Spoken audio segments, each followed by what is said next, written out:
ॐ यात्मदा वलदा यस्य विश्वोपासते प्रशिशं यस्य देवः यस्य छायामृतं यस्य मृत्युः कस्मै देवाय हविषा विदेम।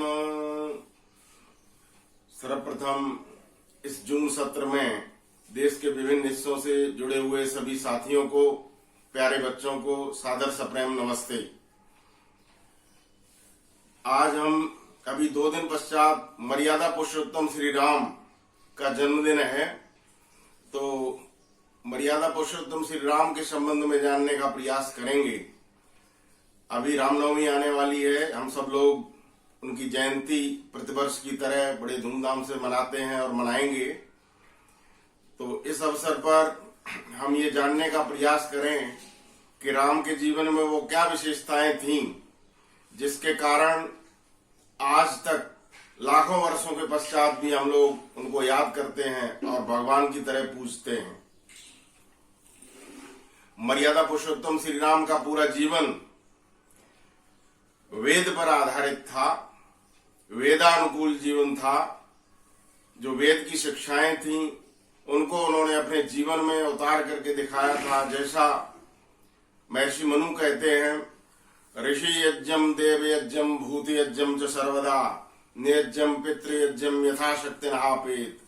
मनुष्य को अपने जीवन में दैनिक दिनचर्या में पंच महायज्ञ नित्य करने चाहिए। तो पहला जो महायज्ञ है वो है ब्रह्म यज्ञ, ऋषि यज्ञ।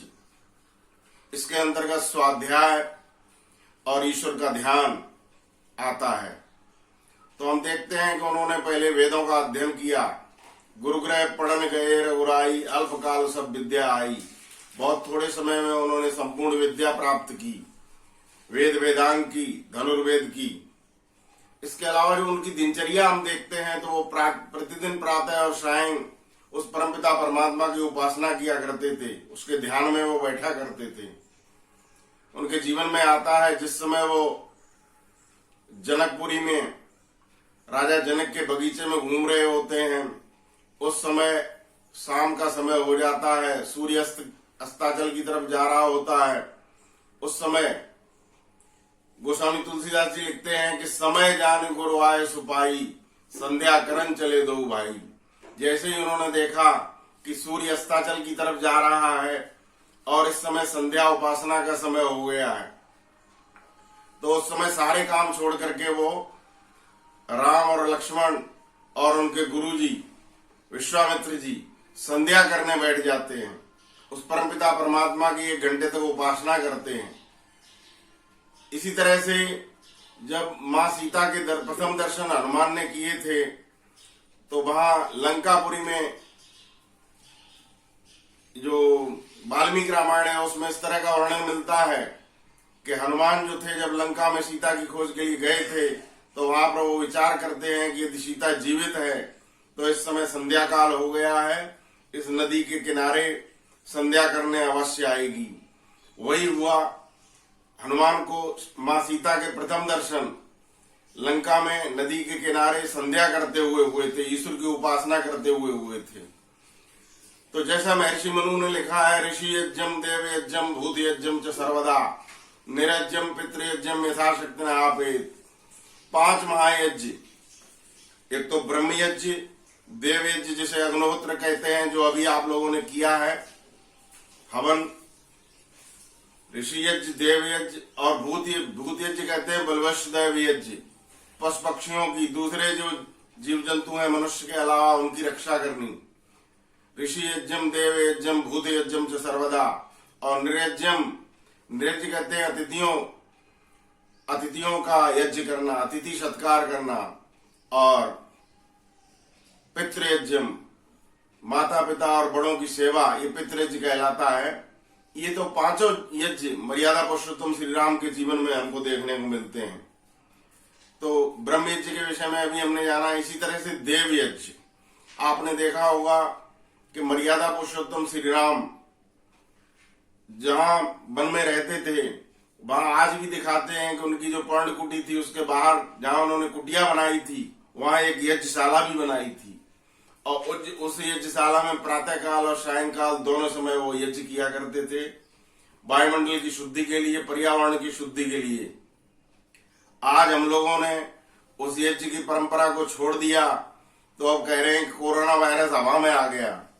हवा में ही आएगा, वो हवा में होते हुए शरीर के अंदर भी चला जाएगा। तो पहले हमारे देश में इस तरह के उपचार की व्यवस्था थी, ऋषियों ने यह व्यवस्था दे रखी है कि हम दैनिक यज्ञ करें। तो मर्यादा पुरुषोत्तम श्री राम दैनिक यज्ञ किया करते थे, दैनिक हवन किया करते थे। जिस समय वो वन को जाते हैं, रास्ते में जाते समय कहीं संध्या काल हो जाता है, तो उस समय संध्या भी करते हैं और यज्ञ भी करते हैं। वन के अंदर वो दैनिक यज्ञ प्रातः और सायंकाल किया करते थे। इसी तरह से ऋषि यज्ञम, देव यज्ञम, भूत यज्ञम, बलवश दैव यज्ञ, वो जहां पर वन में रहते थे, पशु पक्षियों की सेवा उनके जीवन में देखने को मिलती है। मैत्री शरणगुप्त ने एक जगह लिखा है, आहारी के राज्य में सुखपूर्वक सब जीते हैं, सिंह और मृग एक घाट पर आकर पानी पीते हैं। राम के वनवास के समय पशु पक्षियों के पानी की, जल की व्यवस्था उन्होंने कर रखी थी। भाभी भोजन देती उनको, पंचवटी छाया गहरी। माँ सीता जो है वो उनको भोजन की व्यवस्था पशु पक्षियों को कराया करते थे, जो भी उनसे बनता था, जल की, पानी की, इस तरह की व्यवस्था।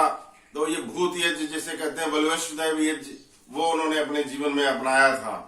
ऋषि यज्ञम, देव यज्ञम, भूत यज्ञम च सर्वदा। और इसी तरह से निरज्य जो अतिथि यज्ञ वो किया करते थे। यदि हम गोस्वामी तुलसीदास की रामायण को भी उठा करके देखेंगे तो उसमें आता है, एक बार रघुनाथ बुलाए, गुरुद्वार पुरवासी सभाए।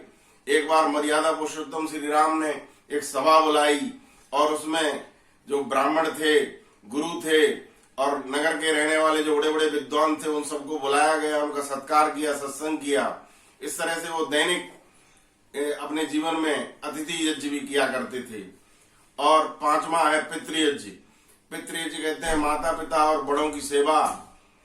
तो मर्यादा पुरुषोत्तम श्री राम के जीवन में पिता की पितृयज्ञ का तो बहुत बड़ा उदाहरण मिलता है।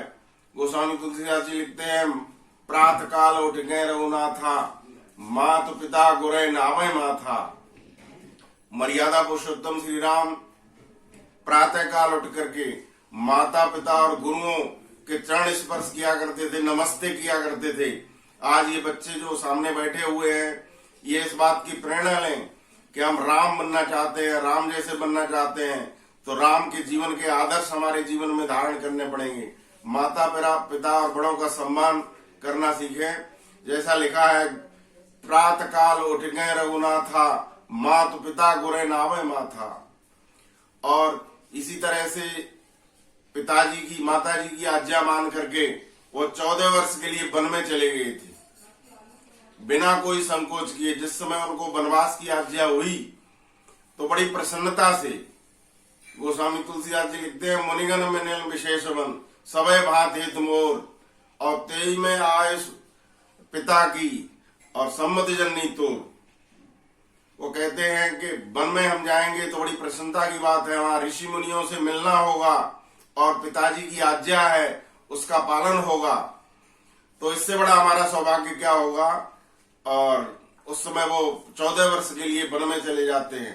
वन में रहते हुए भी वो पिता और माता की जो आज्ञा थी 14 साल की, उसका पूरा पालन करते हैं। आपने देखा होगा, जिस समय सुग्रीव को राज्य दिलाया जाता है अथवा विभीषण को राज्य देते हैं, उस समय राज्याभिषेक के लिए वो नगर में, शहर में नहीं जाते हैं। वो कहते हैं, पिता वचन में नगर न जावो, आप सरिस कपे अनुज पठावो। पिताजी की आज्ञा है 14 वर्ष तक मुझे वन में नहीं जाना है। इस तरह का आदर्श उन्होंने रखा था। त्याग का आदर्श था उनके जीवन में। जिस समय भरत उनको मनाने के लिए जब वन में पहुंचते हैं तो वो कहते हैं, नहीं, ये राज्य पिताजी ने आपको दिया है, हमको तो वनवास कर दिया है, हमको तो वन में ही रहना है। तो भरत को आज्ञा दे करके और 14 वर्ष के लिए गांव उनके अपने अयोध्या में भेज देते हैं और कहते हैं, वहां पर अयोध्या में जाकर के आप राज्य व्यवस्था संभालना। कितना बड़ा त्याग का उदाहरण है। 14 वर्ष तक इस देश में खड़ाऊ ने राज्य किया, खड़ाऊ सिंहासन पर रखी रही। ये त्याग सिखाता है, जैसा वेद मंत्र में कहा गया है, यजुर्वेद के मंत्र में आता है 40वें अध्याय में। और ईशोपनिषद का पहला मंत्र है ईशावास्यमिदं सर्वम यत् किंचित जगत्याम जगत तेन त्यक्तेन भुंजीता महाग्रदा कश्यप धनम। त्याग पूर्वक जीवन जियो, ये मर्यादा पुरुषोत्तम श्री राम की शिक्षाएं हैं। उनकी जीवन की शिक्षाएं तो बहुत हैं, लेकिन अभी समय कम है, इसलिए फिर कभी समय मिलेगा तो इस पर चर्चा करेंगे। इन्हीं शब्दों के साथ मैं अपनी वाणी को विराम दूंगा। सभी विद्यार्थी उनके जीवन में जो पंच यज्ञ जो वो किया करते थे उसकी प्रेरणा लें और अपने जीवन में इन पंच महायज्ञों को अपनाएं, तभी हम राम के सच्चे भक्त बन पाएंगे। इन्हीं शब्दों के साथ आप सभी को बहुत बहुत धन्यवाद। ओम शम।